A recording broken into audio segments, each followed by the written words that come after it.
Welcome back, footy fanatics, to Across the Pitch, the show where football meets fire takes, and your host refuses to sugarcoat anything.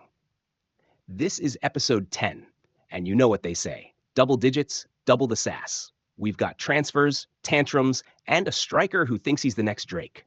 Yeah, I'm looking at you, Moise Keane. Plus, we'll break down matches so wild, you'll wonder if defending is just a lost art form. So lace up, grab your overpriced matchday snacks, and let's dive straight into the madness. It's Across the Pitch, and we're not holding back. Let's go.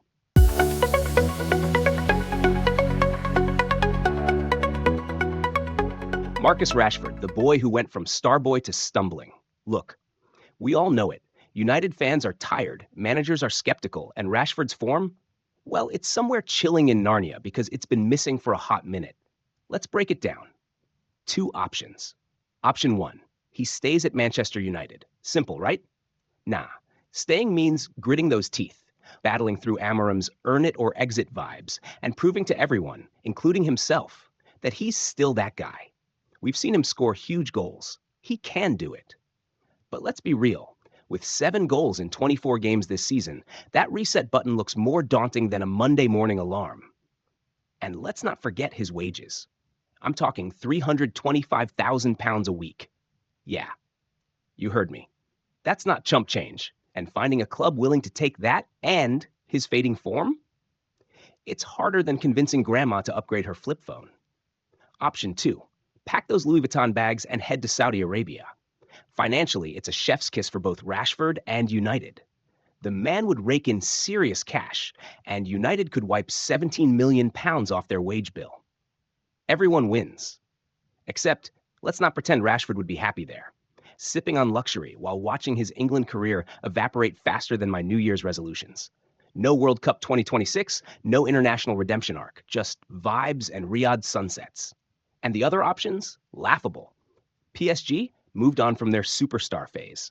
Bundesliga? Cute idea, but unless Bayern or Dortmund suddenly won a Rashford revival campaign, it's a dead end. La Liga? Serie A? Let's not. Those clubs are financially tighter than my jeans after Christmas dinner. So Marcus Rashford, you're at a crossroads. Fight to reclaim your crown at United, or cash in and kiss elite football goodbye. Either way, the clock is ticking, mate, and Amorim's patience is shorter than a TikTok attention span.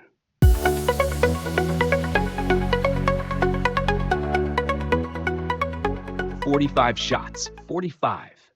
I mean, was this football or a group therapy session where everyone just decided to take a swing at something? Bournemouth and West Ham served up chaos, vibes, and enough missed chances to make strikers everywhere cry into their boots. But hey, let's break this madness down. Let's start with Lucas Paquetá. Our guy thought he'd sealed the deal with a stone-cold penalty in the 87th minute. Cool as you like. Steps up, bang, West Ham ahead. At that point, Hammers fans were already celebrating like it was Christmas Day come early. And then enter Enes Unal with a free kick so ridiculous it should come with a do not try this at home warning. I'm talking 30 meters out. It swerved, it dipped, and poor Łukasz Fabianski, who, by the way, played out of his mind at 39 years old, could do nothing but watch it fly past him. 1-1. Absolute scenes. Now, Bournemouth? They were playing like they'd never heard of composure. 29 shots, a club record, and most of them were as useful as a chocolate teapot. Antoine Semenyo hitting the outside of the post when he should have scored, Dango Ouattara missing at the back post. It was like watching toddlers try to hit a piñata blindfolded. West Ham weren't much better, mind you. Jared Bowen smacked the crossbar with a curler that deserved better, and Mohamed Kudus denied at the last second by Ilya Zabarny, who threw in a tackle straight out of a FIFA highlight reel. So where does this leave us? Bournemouth sit pretty in 6th with 25 points. West Ham, 14th, 19 points.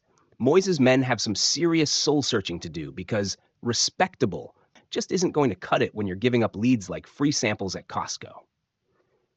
At least for the neutral fans, it was entertainment. Messy, chaotic, unhinged entertainment. And you know what?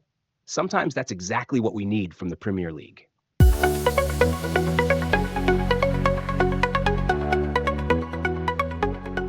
Let's talk about Dele Alli. Remember him? The midfield magician who made defenders look like Sunday League amateurs at Tottenham? Yeah, him. Well, spoiler alert. His career's been more off track than a shopping cart with a busted wheel. Dele's currently clubless, not exactly where you'd expect a former England star to be. His Everton deal? Poof. Gone. And his loan spell at Besiktas? Let's just say it didn't go viral for the right reasons. The man hasn't played competitive football since February 2023. That's nearly a year of doing, well, we don't know what. But hey, who are we to judge? Now, enter Como. Not just a stunning Italian city with bougie lakeside villas, but also the team giving out second chances. Coach Cesc Fabregas, yes, that Fabregas, midfield maestro turned boss, has offered Dele a lifeline. The deal? He can train with Como after Christmas, find his feet, and maybe resurrect his career. It's not a contract, folks. Just a let's see if you've still got it kind of vibe. Look, this isn't exactly a fairy tale. Como are 16th in Serie A, flirting with relegation harder than I flirt with dessert menus. But desperate times call for desperate measures. Dele wants a comeback, and Cesca's Como might just be the low-pressure lakeside rehab his career needs. And can we talk about the crowd at that last game? Forget football. Como's stands were a Hollywood who's who. Keira Knightley, Michael Fassbender, and Adrian Brody were all there.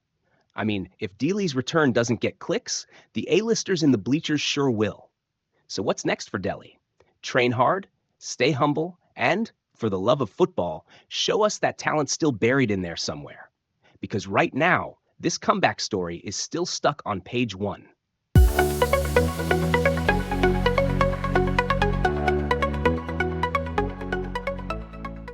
"6-0. Let me say that again for the people in the back. 6-0. Inter Milan walked into Lazio's house, took their shoes off, raided the fridge, and left with 3 points and Lazio's dignity. Absolute demolition job. Now, to be fair, Lazio started well.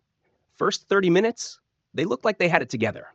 But then, Hakan Çalhanoğlu stepped up in the 41st minute, cool as you like, and smashed a penalty home after VAR caught Samuel Jigay with a handball. Honestly, VAR took its sweet time, but when it's this decisive, who cares?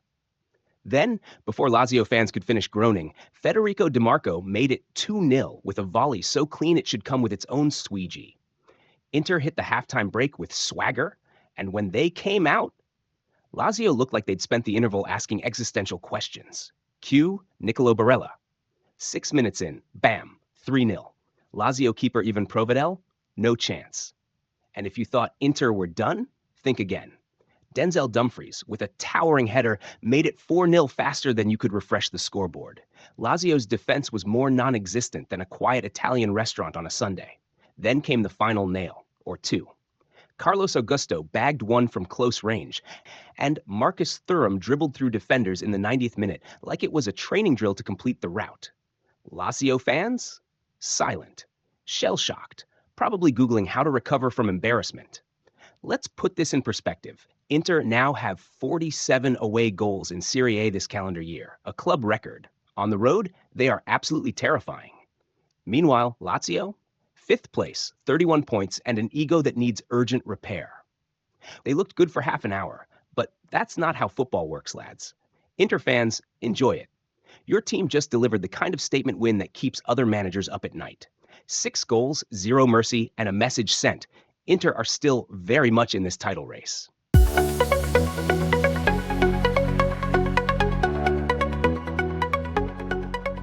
All right, let's talk about Barcelona, and let's not sugarcoat it. This is a crisis.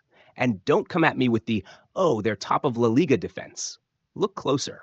Barcelona's current situation is like having a sports car with a busted engine. Looks shiny, but under the hood? Disaster. First up, results don't lie. They've grabbed just 5 points out of the last 18 available. That's 4 losses in La Liga already, including an embarrassing 1-0 loss to Leganés at home. And if you're Barcelona, losing at home to Leganés is the football equivalent of tripping over your own feet on live TV. Humiliating. And when Barcelona fall behind, game over. No counterpunch. No grit. No, we'll fight back and smash you. It's just slumped shoulders and hands on hips. Every time they've trailed since August, they've lost. Champions don't do that. Period. Now let's talk about Robert Lewandowski, because yikes. When Barcelona are flying high and creating chances, Lewa looks like the world beater we all know. But when things get tough, the man turns invisible. His finishing against Leganés? Sunday League strikers have done better. And let's not ignore the fact he's playing like he's wading through quicksand half the time. Barcelona's attack feels like 10 men playing against 11, and trust me, you feel that extra ghost on the pitch. Defensively, teams have figured out Barcelona's high-risk, high-reward strategy. Flick's backline is looking shakier than a Jenga tower with one block left. And while we're on Hansi Flick, let's call him out. He's running his starting 11 into the ground. Rotation? What's that? Pedri even admitted after the Leganés loss that the team's half asleep at kickoff. And it shows. If they're tired now, how are they supposed to compete come spring when the title race heats up? Oh, and to really rub salt in the wound, Atletico Madrid are next. Diego Simeone's men are in red-hot form with 6 straight wins. And you know he'd love nothing more than to march into Barcelona's backyard and knock them clean off their perch. Barcelona fans better hope Lamine Yamal's ankle is okay, because without him, they haven't won a single La Liga match. A 17-year-old is holding this team together. Let that sink in. So yeah, Barcelona fans, call it what you want, but the cracks are showing, and Saturday's showdown against Atletico Madrid might just blow this whole thing wide open. Buckle up.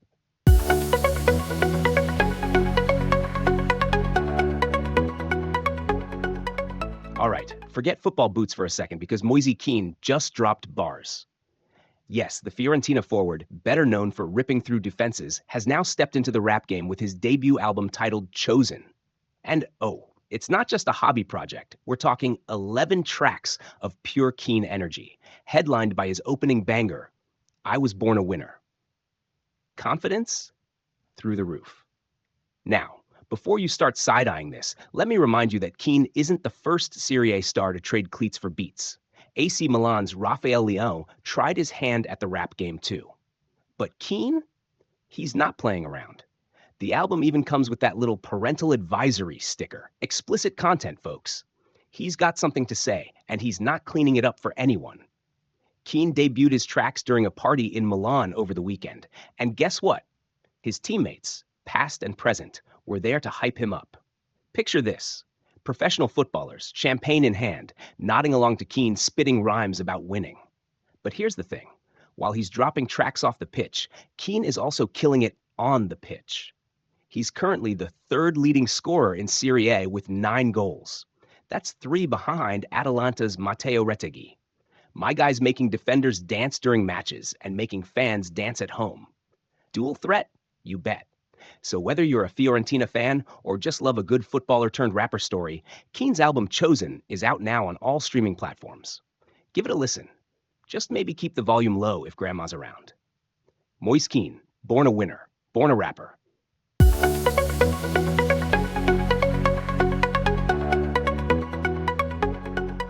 All right, legends, that's a wrap for episode 10 of Across the Pitch.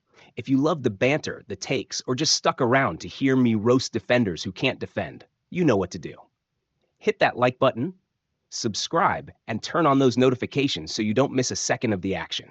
Drop your thoughts in the comments. Agree, disagree, or just want to rant about your team? I'm here for it. Until next time, stay passionate, stay loud, and I'll catch you right back here on Across the Pitch. Peace.